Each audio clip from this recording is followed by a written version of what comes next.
Hello, and welcome to today's episode where we will dive deep into the fascinating world of banking, risk, and the regulations that very much keeps our financial world spinning. And as some of you may know, this is part of our ongoing series where we bring in industry experts to discuss some of the hottest topics in the regulatory landscape. And to take you through this journey, I'm your host, Rahul Choudhary, Director of Risk at Broadstone. And today we have a very special guest with us who needs no introduction, but I will still go ahead and do the introduction.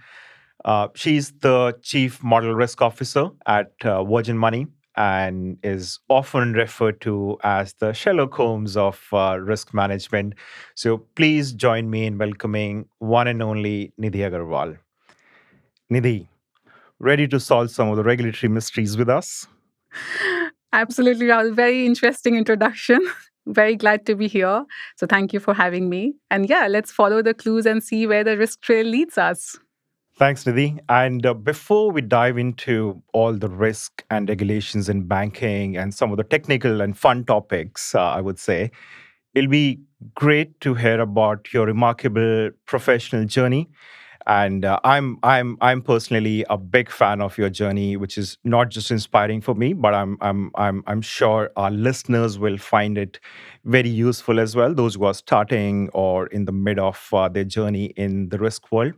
So, can you please start with from very beginning, starting with your school, your college days, and how you have achieved the amazing things you have, and probably including being part and driving strategic initiatives that you have within the big banks in the UK.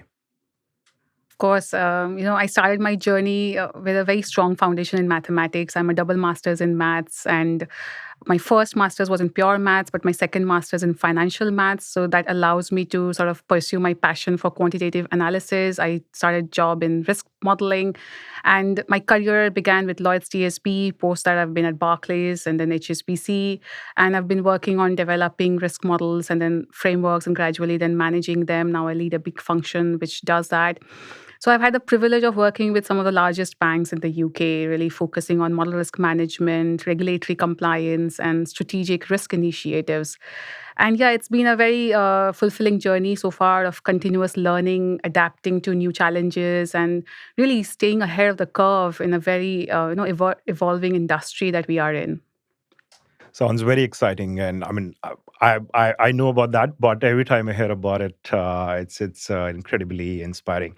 And I know outside of work, you have been involved in a number of initiatives that help our community.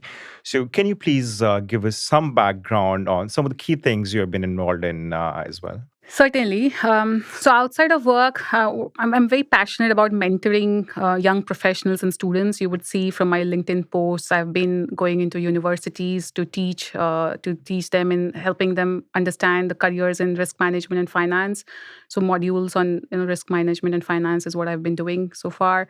I've also been involved in sort of mentoring within the company, women and sort of leadership who want to be from the underrepresented groups.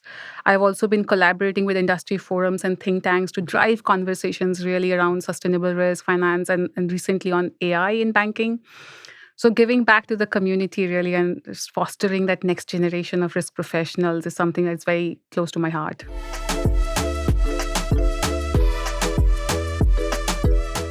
So, Nidhi, I mean, before we dive into some heavy technical but fun topics, like I said, how about a quick round of rapid fire Let's round? go for it. Yeah. Perfect. And no overthinking, just your gut reaction as it comes. Okay, I'll try. All right. Okay. First one, coffee or tea while managing risk models? I'd say tea, masala chai as they call it, keeps the nerves steady during a model meltdown.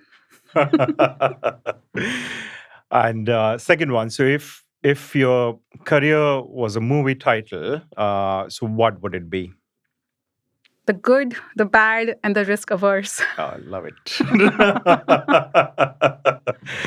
So third one, so if risk management were a kitchen appliance, what would it be and why? A smoke detector, maybe always alert, sniffing out trouble before it burns down the house, I suppose. Love it. Nidhi, I mean, if you don't mind, I'm going to use some of these punchlines. Go for it, yeah.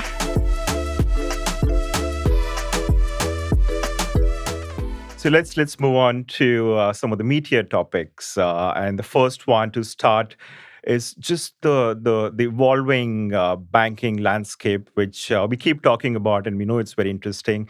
So, Nidhi, banking sector, I mean, for a very long time, and more recently, going through a rapid transformation. So, from your perspective, what are the most significant challenges banks face today in terms of regulation and also in terms of competition?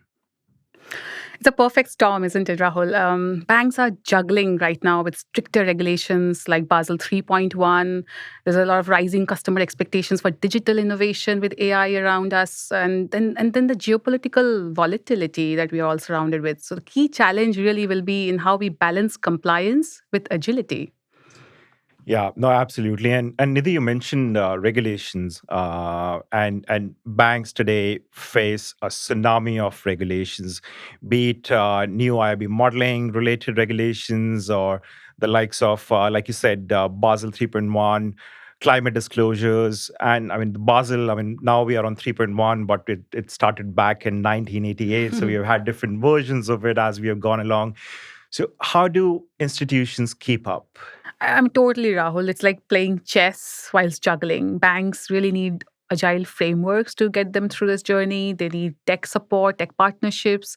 And at the end of the day, it's really about having a culture of compliance, not just filling up checklists. So, yeah. Nidhi, can you give an example of a recent regulation, I mean, that's particularly strained banks?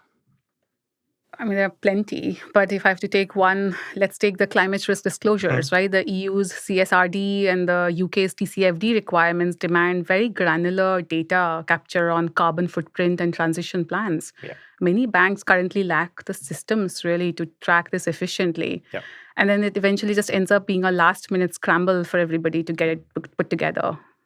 absolutely. And just to lighten the mood, given that heavy talk around the regulations, so if a regulator threw a party, what song would they play?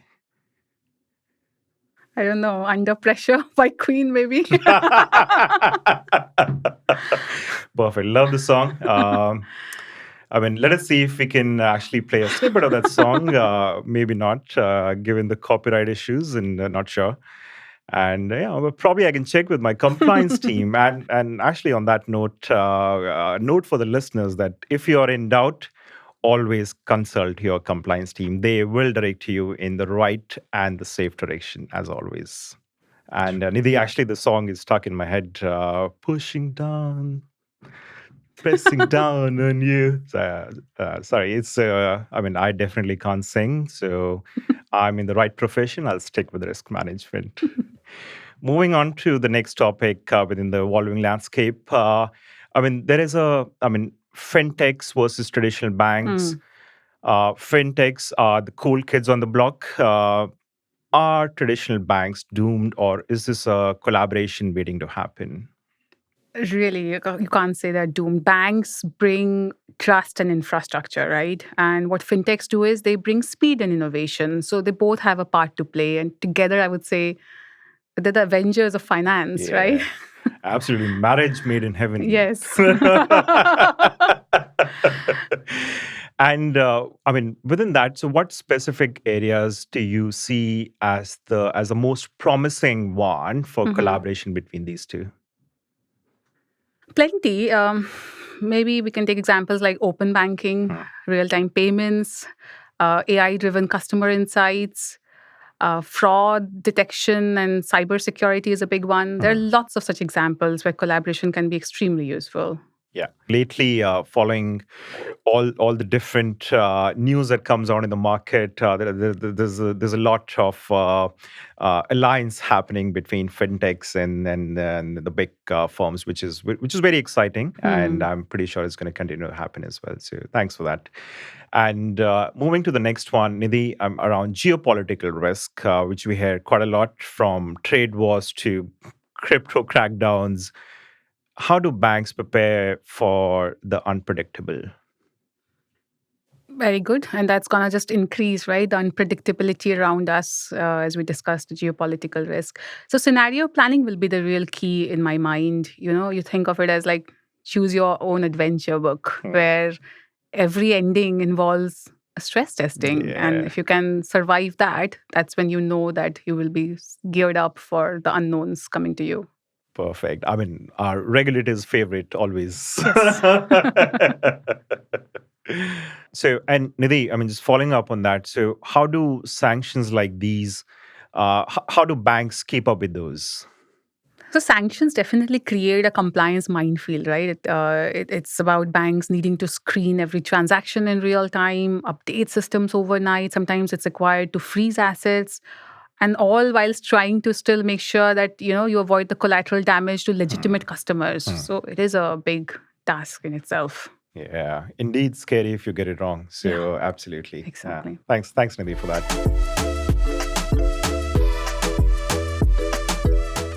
Moving on to the next one, our favorite, Basel 3.1 and the capital. And given, I mean, we know that Basel 3.1 is a major regulatory overhaul, and it's pretty much like the Hunger Games for banks. Stricter capital rules, fewer loopholes. Break it down for us, please. So see, 3.1, maybe I'll put them into three pillars, right? One, enhanced capital buffers. Two, standardized risk weights. And three, transparency. It's really about ensuring that banks hold sufficient capital against your operational and credit risk losses. It's really about creating a level playing field globally, right? Banks must now prove that they're not just too big to fail, but they're also too smart to fail. Probably another punchline I'm going to use, Nidhi. So thanks in advance. And how are, I mean probably bigger banks, but how about the smaller banks? How are they coping with these demands compared to large institutions? And it is definitely more challenging for the smaller banks, right? They face more resourcing gaps and access to all those resources. Hmm. They often lack the budgets, for example, for advanced data infrastructure, Yeah. which then forces them to rely on third party vendors, which obviously has its own risks Hmm. that comes along. And therefore, I think consolidation in the sector will probably be likely. Right. And just sticking to the same. So in terms of implementation challenges, what's the biggest headache for the banks right now? I think data in capital, right? Always. DATA always. So imagine like building a Hmm. puzzle where Hmm. half of your pieces are missing. And that's what is a data challenge. Banks really need clean, integrated data lakes to feed these models to make it all work. Yeah, indeed. Data is always a challenge, irrespective of which regulation you're dealing with. And if, on the lighter note, if Basel 3.1 were a movie genre, so what would it be?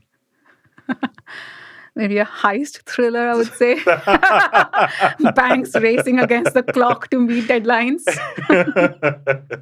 I was going to ask what are the consequences of missing Basel 3.1 deadlines, but I mean, having known that Basel 3.1 timelines have moved a couple of times over last couple of months, I think now the latest one is it needs to be implemented by 1st of January 2027, 27, if I yes. remember it Yeah. right.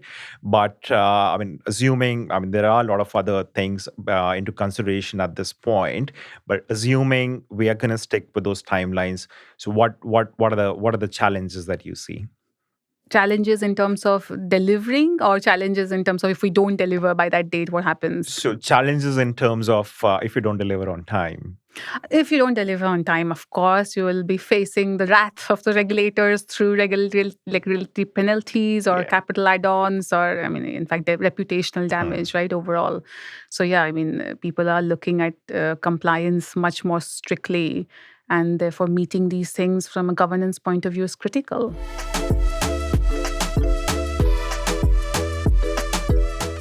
Nidhi, moving on to the next and slightly related topic, which feeds into everything we do, is the model risk management, which is what is called the silent guardian, Mhm. and which is another of your specialty. So, for the listeners, those who are new to the model risk management, could you explain what exactly is model risk and why should banks care? So it's a great question. Everybody should know about model risk and care about model risk, right? It's a danger that a flawed algorithm or assumption leads to catastrophic decisions at the end of the day. Hmm. It's like, imagine a self-driving car's GPS sending it off a cliff, right? That's model risk in Yeah, banking, pretty much, right? So yeah, banks have to care because a single faulty model can trigger massive losses, regulatory fines, or even reputational damage, yeah. collapse, right? Yeah, scary indeed. Yeah. To put it in perspective, can you share an example where model risk management averted a potential crisis? We did, right? There was a credit scoring model we had, which was disproportionately penalizing customers, and we had to recalibrate the inputs, which then reduced the bias and improve the lending fairness, which then obviously led us to sort of prevent any financial or reputational fallout. Yeah, yeah, yeah. No, very, very important to keep testing it to make sure that it continues to do what it does. I mean, models aren't just mathematical poetry like what some of us, the math or the stat geeks, call it. How do you make sure the models are reliable and not just mathematical poetry? I think you just touched upon that when you said testing them, right? Yeah, It's like you treat models as parachutes. You wouldn't use them and jump before testing yeah. them. So every model, therefore, really has to go through Hmm. a validation where you're checking whether it's conceptually sound. So essentially, does the math really hold up? Yeah. Whether there's data integrity, which, we all know, garbage in, garbage Hmm. out. And whether the outcomes are strong, as in, like, does it really work in the real world? Yeah, I mean all the standard testing that we should do. Totally. Yeah, excellent. And can you automate model risk management, or is this just a human only zone? No, you can. I think balance is going to be key, of Hmm. course, right? So you have to use AI, and you can do that for a lot of things, flagging outliers and feature selection, or when you have vast amount of data, making sense of it. And you really have to do that. But then at the end of the day, humans have to make the final call. Hmm. So models can't explain themselves, right, why they are biased. Hmm. So which is why human in the loop is exceptionally important. Yeah. Nidhi, I've got a lot of questions on AI, which we're going to cover later on in next couple of sections. So, but thanks for that. And just sticking on to what you said about the bias, Yeah. how do you tackle the black box problem in complex model, which is quite a common thing that we tend to face? And I think explainability really is the key word for that, right? If a model can't justify its decisions in plain English, it's then going back to the drawing board. You really have to build a model that is explainable. And we have some thresholds and standards in what we expect from that. Yeah, and I mean, just on that, one of the key question that we get asked all the time is how do you handle third party models, and it's a concern from the regulator as well, and we tend to hear that quite a lot. So what are your views on this? There will be obviously instances where you have to go to a third party Hmm. vendor model. You'll not be able to build everything in house, but Hmm. you, of course, want to hold them to the same standards. They have to still meet your internal model risk management policy and governance expectations that you make your internal models Hmm. meet, right? So we therefore mandate a full transparency. They should be able to share code or data or validation reports. Maybe we'll institute our own validations before we use those models. So really, even if it means delaying go live dates, it's very important that we all feel comfortable internally to onboard that model and use it for our material decision making purposes. Yeah, absolutely.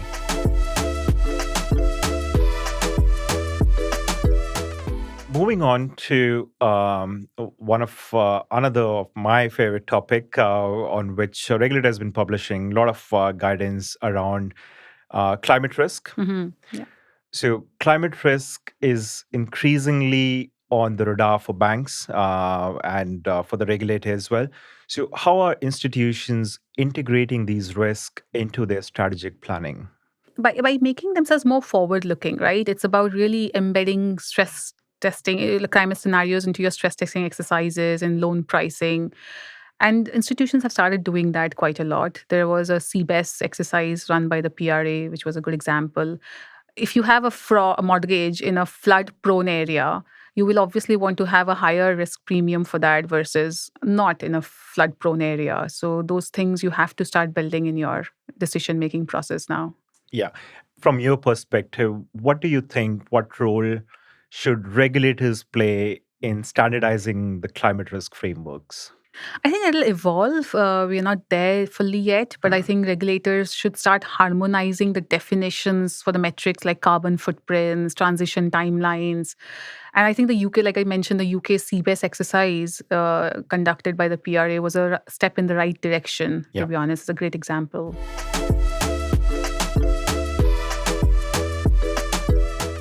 So, Nidhi, next section, how can we finish without talking about AI? AI. AI in banking. So, I mean, AI talking about both the Gen AI and machine learning has been expanding in banking world very rapidly. So, where do you see its biggest impact, and what would be the ethical consideration must banks prioritize? See, so far, I think we haven't fully harnessed the power of AI. We have been using it in fraud detection and personalized services, sort of chatbots and those kind of things. But I think a lot more could be done, and there is work that is happening. At the end of the day, explainability, like I said, is non-negotiable. Our customers, they deserve to know why a loan was denied if we have used AI for their model or a transaction was flagged, right? We need to be transparent in being able to clearly explain our decisions. Yeah, yeah, and Nidhi, just sticking on that. So, as you said, AI can predict risk and can detect fraud, and now we know it can write poetry as well, Yes. along with being your personal assistant. So, are we handing over the keys to Skynet? I think we need to be just very, very clear. It's a tool. I really see it as a tool. I don't think it's a replacement. Yeah, it's just like example we gave earlier. It's a GPS. It guides us, but humans will still steer. So it's not a replacement. We shouldn't get worried about that. Yeah, like it. I mean, a lot of us will be comfortable just hearing that. So, thank you. Okay. And like I said, I've got a lot of questions on AI. So, a Hmm. few more I'll throw at you. And I mean, you were talking about the trust and bias in AI model, Yeah. which is a hot topic. Everyone has been discussing that. So, how do we ensure fairness? By using diverse set of data. So train your model on a variety and a huge volume of data. Ensure there's human oversight. And then at the end of the day, make sure that you're able to explain. So explainability thresholds are met, Hmm, right? If a model is a black box, I mean, it's just a fancy hmm. paperweight. Yeah, absolutely. And what's your take on regulators mandating AI audits, for instance? Quite essential, right? I mean, I wouldn't see them any different like financial audits Hmm. where AI audits need to ensure that there's accountability. I think the EU's AI Act is a very good start in the right direction. It helps you classify high risk AI systems and what mandates rigorous testing. So that's a good start, and we just need to take it through now. Yeah, and I think EU AI Act, which is very detailed, and hopefully, I think we're going to Yes. have something similar within UK as well. Probably even more detailed than what the EU Act is. But yeah, I totally agree. The steps in the right direction. So, Nidhi, I'm going to ask you the question that everyone has been asking: will AI replace risk managers by 2030? And how do you address these fears that everyone has about that AI could replace jobs in risk management? Honestly, I think they're unfounded. Yes, you'll not do the same job, Hmm. but you will do a different job. Yeah. It will make us 10 times faster. Hmm. We'll focus on more value add kind of things like strategy, not spreadsheets. AI is supposed to automate repetitive tasks, data scrubbing, and all those, which I don't think a lot of people want to do either, Hmm. anyways, Yeah. right? So it frees up teams for strategic work. So I think we should really embrace it. We have to upskill our employees. We have started doing that quite a lot to focus on AI oversight and ethical governance. It's really, really about augmentation, not replacement. Yeah. Yeah.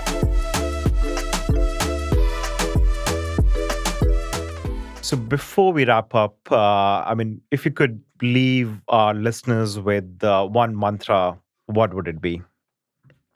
Curiosity. I think people need to stay curious and never stop asking questions, right? What if? What if? Yeah, and Nidhi, thanks for joining us, and thanks to all the listeners for joining us. Uh, Please remember, in risk management, the only constant is change. So stay savvy, stay sharp, and like Nidhi said, keep questioning. See you soon. Thank you.